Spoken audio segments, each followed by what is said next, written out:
what we do next is called the LVS, layout versus schematic, which is also a step of verification. So layout versus schematic is nothing but comparing our layout with reference to the schematic, just to check if our schematic and the layout are working properly. So to do this, we have to do this LVS from the verification window.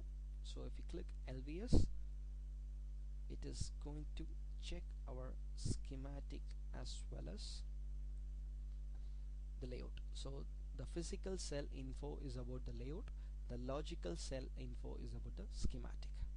Just give OK and go to the TKCon window. Compare matched. So it has compared our layout and the schematic, and it has said the compare is matching perfectly. This part, the LVS is not bothered about the spacing or the width of the components, and all it is bothered is the circuit connections with reference to the schematic. If there are any components missing, or this, or like is it like as per the rules defined in fabrication. So let's say, for example, I'll try to create an error again. Probably I'll just delete this output. In our schematic, if you remember, I have deleted the output here. Yeah, if you see this, I have actually deleted the output on the layout. This part has been deleted. So we'll just go back to the layout. Yeah, so the output is deleted here. I do another verification, that is the LVS again. If you go to the TKCon window, compare did not match. So our schematic and the layout are not matching. So again, to find out the place where the error is existing, we have to go to violation stepper.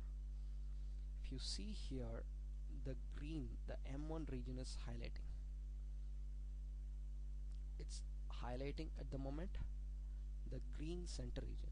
So it means until that point the connections are proper. So the error is with the next step. So it is asking us to check this place. So we have to check the output. So this is how verification is done as far as LVS is concerned. Probably we'll try to fix the error again. Create path 0.16 is the industry standard, so I'll just put it as 0.16.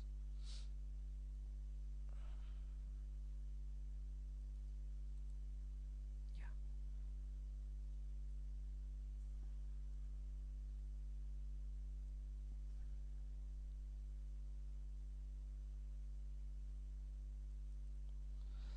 I have replaced it now, so probably I'll do the verification LVS again. Should work, I think. It's just that I didn't zoom too much to check if my connections are proper. Compare matched. So it says the compare has matched, that is our LVS and schematic are working properly. So this is an easy way to do this verification, and if you see, it hardly takes microseconds. So it's not a very lengthy process or a very big program running behind. It's very simple, but the work is done. So after verification, there is always a doubt. We drew a schematic, now a layout. The students might ask, what is this layout? The schematic was very simple circuit diagram, and the layout looks totally different. Just to give a better understanding, there is a tool called as LVS cross probe.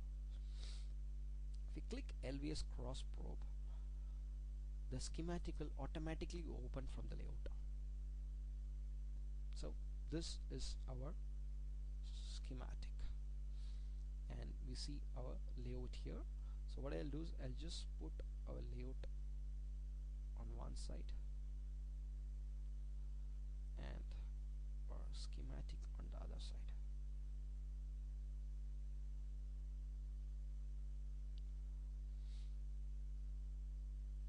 So the designer knows the left side you see the schematic and the right side you see the layout. These are the same, but for the students understanding this will be helpful. So schematic net, clicking on input. So if you see on the layout, the center green is blinking, it's highlighting, saying that that part is the input of our layout. Say for example, if I click VDD on the schematic, on the output you see, sorry, on the layout you see the VDD region, the total region is blinking. Likewise, if you go to the layout, say for example, if you click on let's say the input again, if you go and see the schematic, our input is blinking here.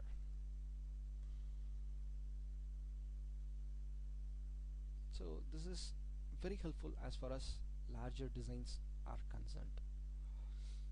Okay, if you click the VDD on the layout, you'll see the VDD connection to the PMOS transistor is blinking on the schematic as well. So this is for a good understanding of the layout and the verification. Right, so we'll just close this.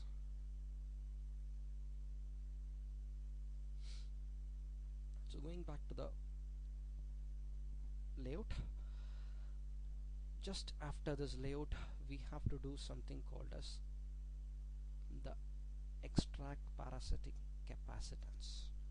So if you go to the design flow again, we have seen the specification is designed for any, I mean we just have to define the specification.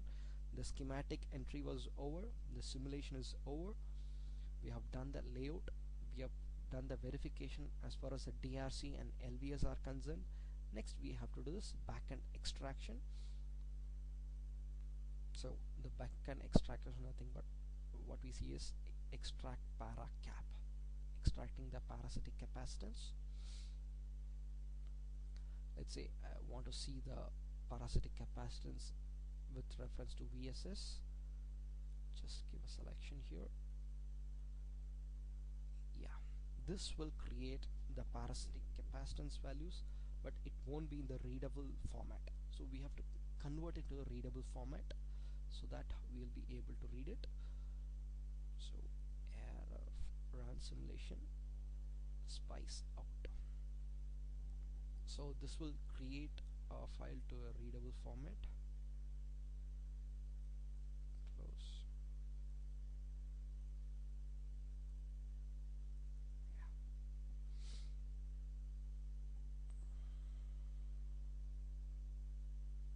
So if you see, this is the parasitic capacitance values. First line M is for the PMOS. This is as per our definition of 0.18 micron for the length and width as 2 micron. This is for the NMOS connected to the VSS, again 0.18 micron and 0.5 micron. These are our capacitance values, the different points.